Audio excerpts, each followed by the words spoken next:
একাদশ শ্রেণীর শিক্ষার্থীবৃন্দ, আজকের এই অনলাইন ক্লাসে তোমাদেরকে শুভেচ্ছা এবং স্বাগত জানাচ্ছি। আমি মোহাম্মদ ওবায়দুল হক, প্রভাষক পরিসংখ্যান, শশীদল আলহাজ মোহাম্মদ আবু তাহের কলেজ। প্রিয় শিক্ষার্থীবৃন্দ, আশা করি তোমরা যে যেখানে আছো ভালো আছো, সুস্থ আছো এবং নিরাপদেই আছো। আজকে আমরা আলোচনা করব কেন্দ্রীয় প্রবণতার পরিমাপ সমূহ নিয়ে। কেন্দ্রীয় প্রবণতার উপরে আমরা আরো একটি ক্লাস নিয়েছি। আজকে আমরা আলোচনা করব কেন্দ্রীয় প্রবণতা পরিমাপ সমূহ কি কি এবং এগুলো সম্পর্কে আলোচনা। কেন্দ্রীয় প্রবণতার পরিমাপ সমূহ কি কি এগুলো অবশ্য গত ক্লাসে আমরা আলোচনা করেছি। কি কি ছিল? গাণিতিক গড়, জ্যামিতিক গড়, তরঙ্গ গড়, মধ্যমা এবং প্রচুরক। তার মধ্যে গাণিতিক গড় সম্পর্কে কিছু আলোচনা আমি গত ক্লাসে করেছি, আজকে আবারও আলোচনা করব। আমাদের প্রথম পরিমাপটা ছিল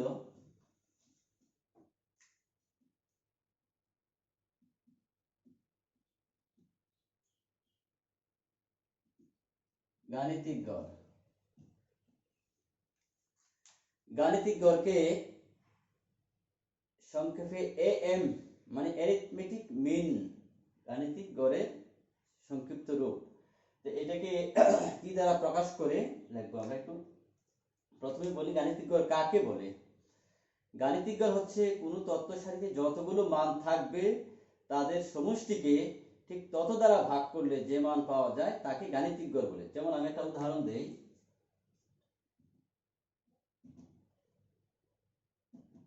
মনে করি x একটা চলক, এর মধ্যে কি আছে? 5 জন ছাত্রের বয়স দেওয়া আছে। কত? একজনের 18, 17, 15, তারপরে 19, 20। 5 জন ছাত্রের বয়সের তথ্য দেওয়া আছে। এই যে 5টা সংখ্যা বলা হলো, তাদের গড় বয়স কত? তাহলে গড়, এই চলক যদি হয় x, তার গড়কে প্রকাশ করা হয় x বার দিয়ে। আর এখানে কয়টা সংখ্যা আছে? 5টা। 5টা সংখ্যা যোগ করো,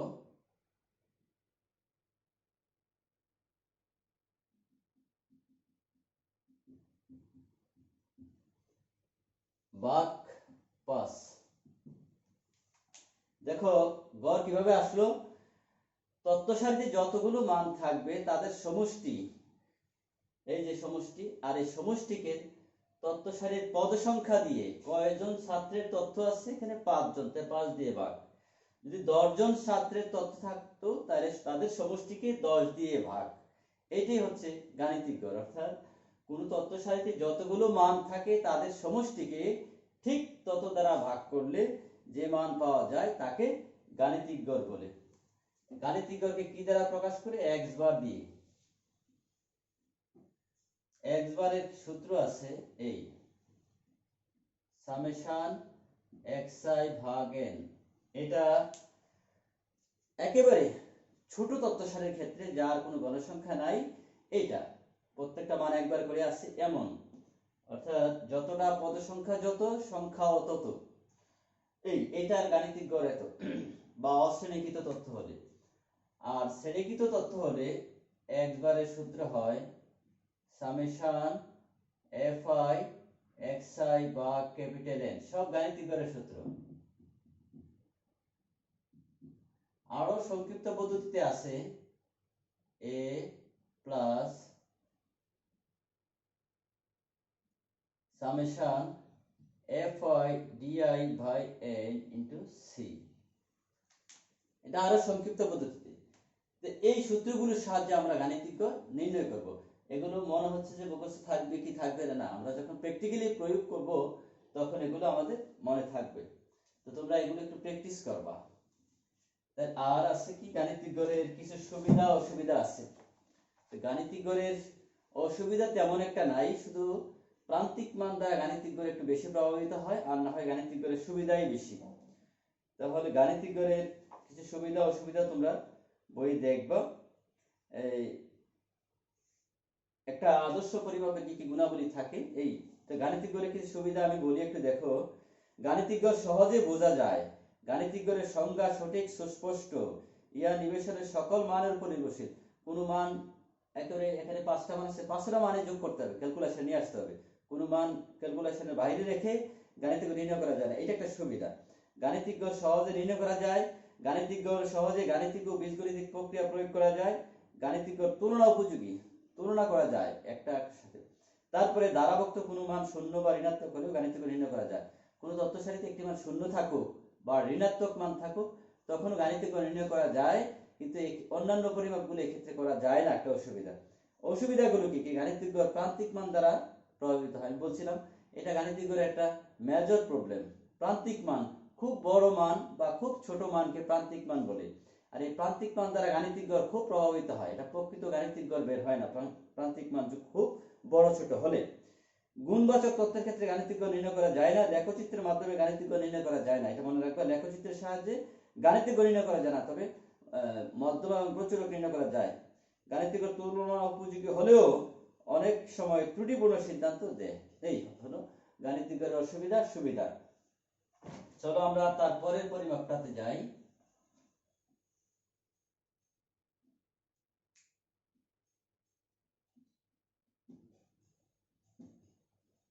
জ্যামিতিক গড়, জিওমেট্রিক মিন। জ্যামিতিক গড় জিওমেট্রিক মিন বা সংক্ষিপ্ত রূপ জিএম। এবার জ্যামিতিক গড় কাকে বলে? জ্যামিতিক গড় আরেকটা নাম আছে গুণিতক গড়। তো বেশিরভাগ জ্যামিতিক গড়ই আমরা পড়ব। এখানে একটা গুরুত্বপূর্ণ বিষয়, সংজ্ঞাটা দেওয়ার আগে আমি একটু ব্যাখ্যা করি, তাহলে তো সংজ্ঞাটা তোমাদের মনে থাকবে। মনে করো এক্স একটা চলক, এখানে কিছু মান আছে, কি কি?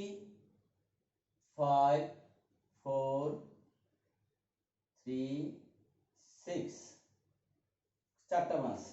বেশি মান দিলাম না, 4টা দিলাম। এই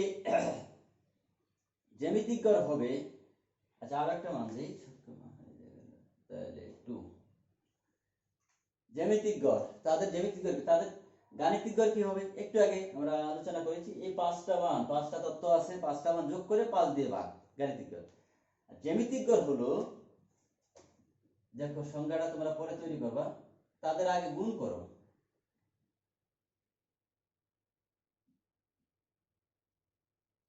যতগুলো মান আছে তাদের গুণফল, গুণ করলাম, ঠিক তততম মূল। কয়টা আছে এখানে? 5টা, তাহলে 5। এটা কি মূল? তোমরা জানো মনে হয় রুট। এটা কি রুট? রুট এখানে মনে মনে কত আছে? 2 থাকে, দেয় না। এটার মান কত? মূলত হাফ, পাওয়ার হাফ যেটা আর কি। আর এটা এখানে 5টা মান আছে, তাইলে 5তম মূল। এটাকে আমরা এইভাবেও লিখতে পারি, 5 গুণফলটা আমি ক্যালকুলেটরে তোমরা বের করে নিবা, পাওয়ার 1/5। এটার মান যা হয় তাই জ্যামিতিক গড়। তাহলে কি কি করলাম? কোন তথ্য সারিতে যতগুলো মান থাকে তাদের গুণফলের ঠিক তততম মূল। গাণিতিক গড় ছিল তাদের যতগুলো মান থাকে তাদের সমষ্টিকে তত দ্বারা ভাগ, আর জ্যামিতিক গড় হচ্ছে যতগুলো মান থাকবে তাদের গুণফলের তততম মূলকে জ্যামিতিক গড় বলে। জ্যামিতিক গড়ের একটা প্রবলেম হচ্ছে কি, দেখো, যেহেতু এখানে গুণ করার ব্যাপার আছে আবার মূলের ব্যাপার আছে, দুইটা গুরুত্বপূর্ণ জিনিস। দেখো 5টা মান দিলাম আমি, 5, 4, 2, 4, 4 না, যে 4 একবার দিছি, আবার হলো সমস্যা নেই। তারপরে আমরা 3 আর একটা দিলাম 0। একটা মান কি আছে? শূন্য আছে। এদের কিন্তু গাণিতিক গড় বের করা যাবে নিশ্চিত। যতটা মান, 5টা মান যোগ করলে একটা পজিটিভ রেজাল্ট আসবে, 5 দিয়ে ভাগ করলে তাও করা যাবে। কিন্তু যদি তাদের জ্যামিতিক গড় বের করতে যাও, দেখো কি চলে আসে। জ্যামিতিক গড়ের সংজ্ঞা অনুযায়ী আমরা দেখলাম যতগুলো মান আছে তাদের গুণফল, তাহলে গুণ করো, 5 গুণ 4 গুণ 2 গুণ 3 গুণ 0। এই যে গুণ করলাম, মূল হবে কততম? 5। খেয়াল করো তো এই গুণফলটা কত হয়। এই যে এখানে পাঁচটা সংখ্যার গুণফল কি হবে, একটা শূন্য থাকার কারণে সমস্ত গুণফলের রেজাল্টটা কত হবে, গুণফলটা কত হবে, শূন্য চলে আসবে। আর তার আবার পাঁচতম মূল, কোনোটাই করা যাচ্ছে না। তোমরা দেখবা, তোমরা জানো কিনা জানি না আমি, কেউ কি বলতে পারো শূন্যের মূল কত? ক্যালকুলেটর যদি থাকে তোমরা বাসায় দেখবা শূন্যের কি মূল কত। এই যে দেখো আমার এখানে আছে শূন্য, কি আসবে, শূন্য। তো মূলত শূন্যর কোনো কি হয় না, রুট হয় না। তাহলে অথবা এই যে দেখো রেজাল্ট কি চলে আসছে, শূন্য। কিন্তু গাণিতিক গড় একটা রেজাল্ট এভারেজ 3 5 4 2 3 0, এদের এভারেজ কি 0 হবে না। এই মানগুলো যদি আরো বিশাল বড় বড় হতো, একটা শূন্য থাকার কারণে এদের গুণফল শূন্য হয়ে যাবে। এই জন্য কোন তথ্য সারিতে যদি একটি মান এক বা একাধিক মান শূন্য থাকে তাহলে তাদের জ্যামিতিক গড় নির্ণয় করা যায় না। তোমাদের অত্যন্ত গুরুত্বপূর্ণ একটি অনুধাবনমূলক প্রশ্ন, কখন জ্যামিতিক গড় নির্ণয় করা যায় না? কোন তথ্য সারিতে যদি এক বা একাধিক শূন্য মান থাকে তাহলে তাদের জ্যামিতিক গড় নির্ণয় করা যায় না। আরো একটা পয়েন্ট আছে, এটা হলো একটা পয়েন্ট। এখানে শূন্য না, একটা মান ঋণাত্মক দিয়ে দিলাম, এই 5 4 2 3 -1। এই যে পাঁচটা মান আছে তাদের কিন্তু গাণিতিক গড় বের করা যাবে, কিন্তু যদি জ্যামিতিক গড় বের করতে যাই তাহলে তাদের গুণ করতে হবে। তো করো গুণ, 5 গুণ 4 গুণ 2 গুণ 3 গুণ -1, তারপরে এদের রুট, মান আছে পাঁচটা, 5 তম মান। দেখো তো এই গুণফলটা কত হবে। গুণ করার সময় এটা পজিটিভ পজিটিভ, প্লাসে প্লাসে প্লাস, এটা পজিটিভ প্লাস, আবার এটাও পজিটিভ প্লাস, সবটাই প্লাস প্লাস পর্যন্ত গুণফল। এই গুণফলটার সাথে -1 গুণ করলে টোটাল গুণফলটাই কি চলে আসবে, ঋণাত্মক আসবে। মনে করি আমরা এটা ঋণাত্মক, এটার মান আশা করলো 200। এখন এটাকে যদি রুট করি কত হবে? তাহলে তোমরা দেখো একটা জিনিস আমি তোমাদেরকে বলি,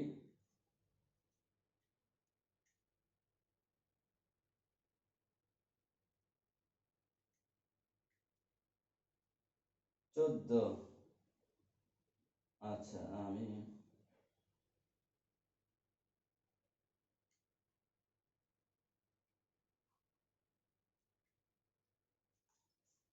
ধরে নিলাম এটা 225 হয় বা 200 হয়।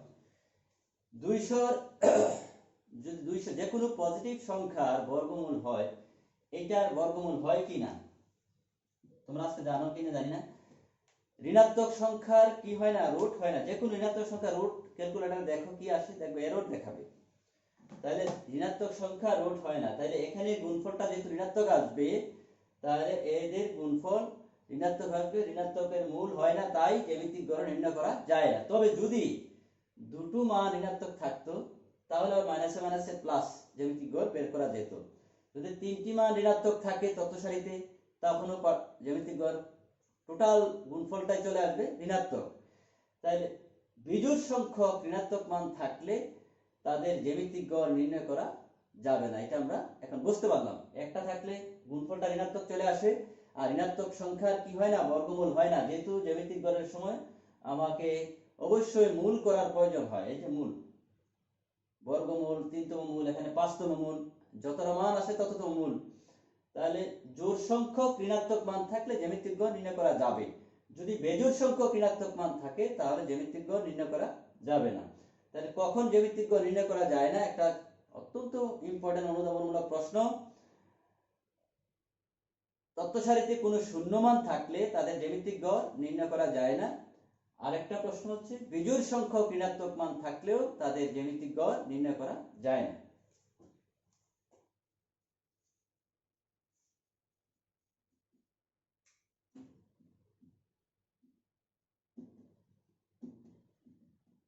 তরঙ্গ গড়,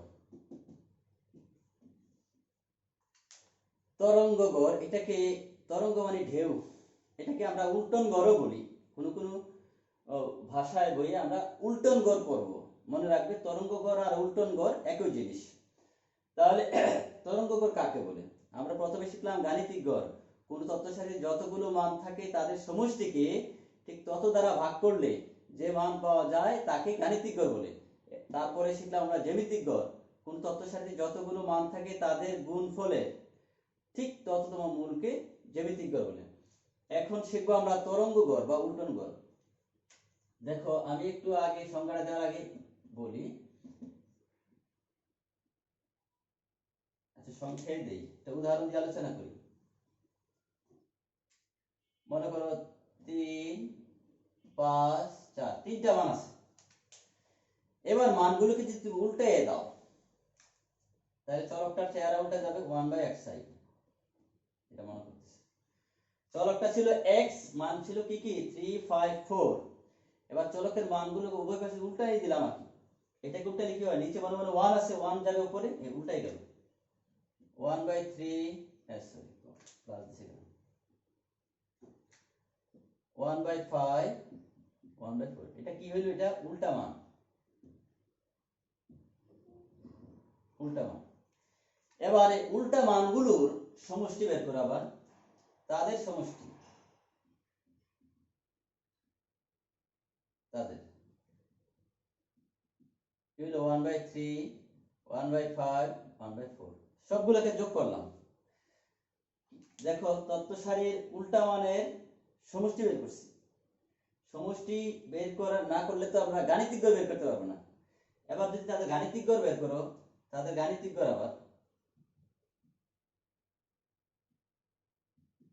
তাহলে কি হবে, এই যে সবগুলো মান সমষ্টি বের করলাম তাদের সমষ্টিকে, এখানে মান আছে কয়টা, তিনটাই, তিন দ্বারা ভাগ করো, তাহলে তাদের সমষ্টি এই 3 দ্বারা ভাগ, এই মান এখানে লিখে ফেলি আমি ভাগ 3।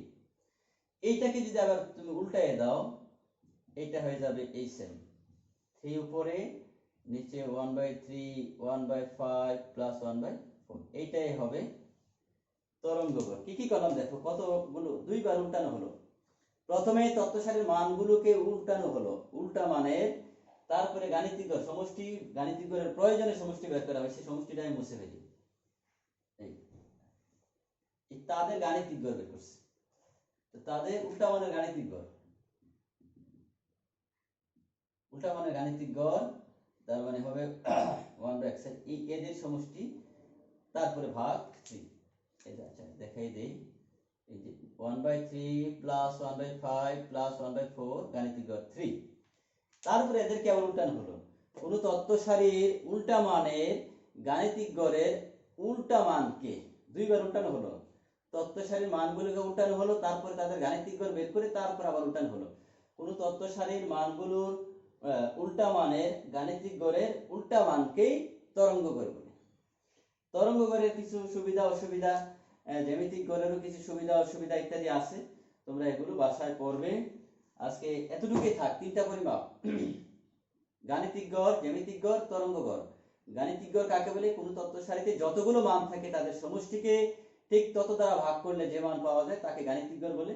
জ্যামিতিক গড় হচ্ছে কোন তত্ত্ব সারিতে যতগুলো মান থাকবে তাদের গুণফলে তততম মূলকে জ্যামিতিক গড় বলে। আর জ্যামিতিক গড় নির্ণয় করা যায় না কখন, এটা চরম অসুবিধা জ্যামিতিক গড়ে। তত্ত্ব সারিতে কোনো শূন্য মান থাকলে জ্যামিতিক গড় নির্ণয় করা যায় না, আবার বিজোড় সংখ্যক ঋণাত্মক মান থাকলে জ্যামিতিক গড় নির্ণয় করা যায় না।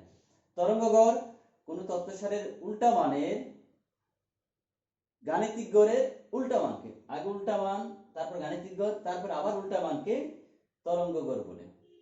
আজকে এ পর্যন্ত এই তিনটা পরিমাপ তোমরা বাসায় ভালো করে প্র্যাকটিস করবা, একটু চর্চা করবা। আগামী ক্লাসে আমরা দেখি একটি গাণিতিক সমস্যা নিয়ে আলোচনা করব।